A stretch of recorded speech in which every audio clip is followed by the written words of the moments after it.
Assalamualaikum warahmatullahi wabarakatuh. Kembali lagi di channel aku, Lidiawati. Di video kali ini aku mau sharing buat kalian mamah muda ataupun mamah-mamah yang udah tua.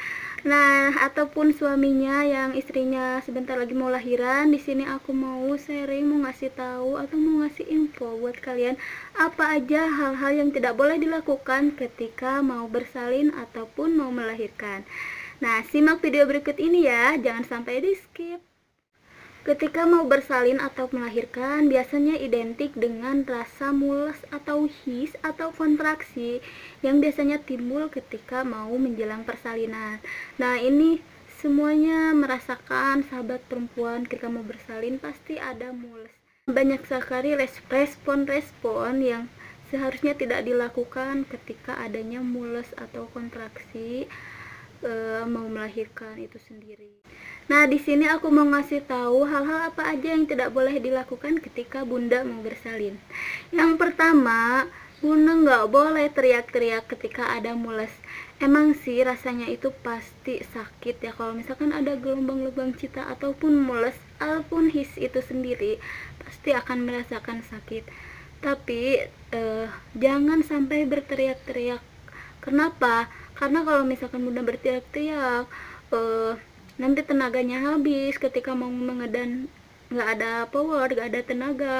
Terus kemudian ketika sudah bersalin tenggorokannya jadi serak, jadi sakit. Nah, itu yang dikhawatirkan kalau misalkan bunda berteriak-teriak ketika mau mengedan atau merasakan mules itu sendiri. Daripada berteriak-teriak sampaikan tetangga jauh juga tahu. Nah, mending simpan aja tenaganya, jangan dibuang-buang pakai berteriak-teriak ya. Simpan aja tenaganya buat nanti ketika bunda mau mengedan. Yang kedua, nah biasanya banyak sekali nih bunda-bunda yang mau melahirkan atau mau bersalin ketika ada mules. Nah, saking sakitnya mungkin ya. Nah, biasanya jambak-jambakin pendampingnya, cubit ataupun mukul gimana supaya menghilangkan sakit itu sendiri. Nah, sebaiknya tidak boleh dilakukan ya bunda. Mulai sekarang tidak boleh dilakukan lagi. Kenapa? Karena selain menyakiti pendamping bunda yang mau melahirkan, juga itu akan menimbulkan yang sangat sakit ya, karena tenaga yang mau melahirkan itu nggak bisa dikontrol, itu sangat keras sekali. Nah, daripada jambak-jambakin pendamping bunda, kemudian cubit, dipukul atau gimana lah, nah buang-buang energi, lebih baik bunda relaksasi, tenangkan diri, boleh miring kiri, kemudian tarik nafas dari hidung, keluarkan dari mulut, seperti itu. Kalau misalkan bunda terus berulang-ulang melakukan hal itu, bukannya semakin menurunnya rasa sakitnya, justru otot-otot bunda akan semakin tegang dan rasa sakitnya bakalan semakin terasa. Nah, sebaiknya lakukan anjuran yang saya tadi jelaskan seperti relaksasi kayak gitu supaya bunda lebih tenang. Kemudian yang ketiga, nah biasanya kalau misalkan di kampung-kampung aku tuh masih banyak kalau misalkan mau bersalin ataupun melahirkan, biasanya dikasih dulu madu sama telur mentah. Nah, katanya buat menambah energi teman-teman. Nah, sebaiknya anjuran aku tidak boleh diminum teman-teman. Bukannya menambah energi tapi malah memancing mual yang mau bersalin itu sendiri. Kayak gitu. Terus ada juga ini yang ngasih minuman seperti akar patimah. Nah, itu sangat tidak boleh ya. Sangat tidak boleh sekali kalau misalkan sekarang masih ada. Sekarang saya anjurkan tidak boleh. Kenapa? Karena akar patimah itu bisa menyebabkan kontraksi yang berlebihan. Nah, gimana kalau misalkan kontraksi yang berlebihan terus-menerus tapi proses persalinannya masih lama, kan itu tidak baik ya, malah menyiksa ibu itu sendiri. Kemudian yang keempat, jangan sampai bunda yang mau melahirkan tidak makan sama sekali ataupun tidak ada asupan nutrisi sama sekali. Kenapa? Kalau misalkan bunda yang mau melahirkan mogok makan sampai kan tidak mau makan sama sekali karena merasakan sakit itu sendiri, justru itu malah nantinya ketika mau proses persalinan, mau mengedan, bunda tidak ada tenaga karena tidak ada asupan sama sekali. Kalau misalkan bunda tidak mau makan nasi kayak gitu, makanan-makanan berat, bunda boleh ngemil makanan yang ringan kayak gitu seperti kue ataupun teh manis agar tenaga bunda tetap terjaga ada. nantinya buat bunda mengedan.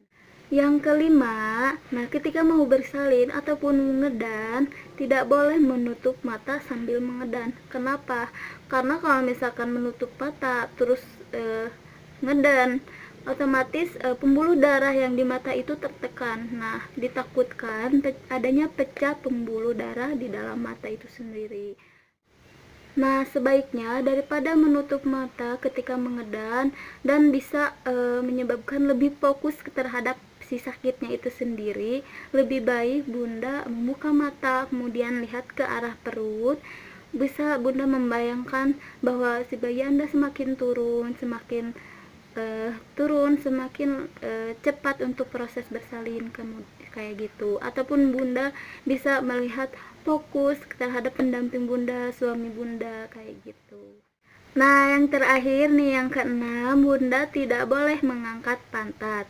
Nah, biasanya sering banget ya kita dengar, ataupun bunda yang sebelumnya pernah melahirkan pasti sering banget mendengarkan anjuran dari penolong, dari bidan, agar tidak mengangkat pantat.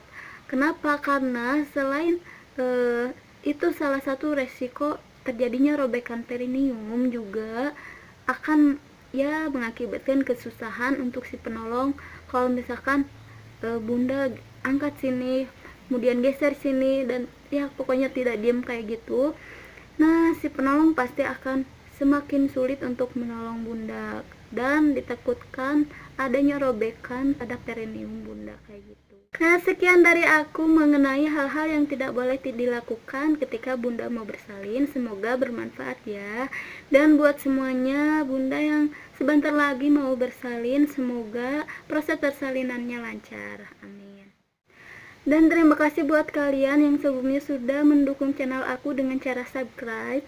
Terima kasih banyak. Dan buat kalian yang belum subscribe aku tunggu ya dari sekarang. Oke, terima kasih. Wassalamualaikum warahmatullahi wabarakatuh.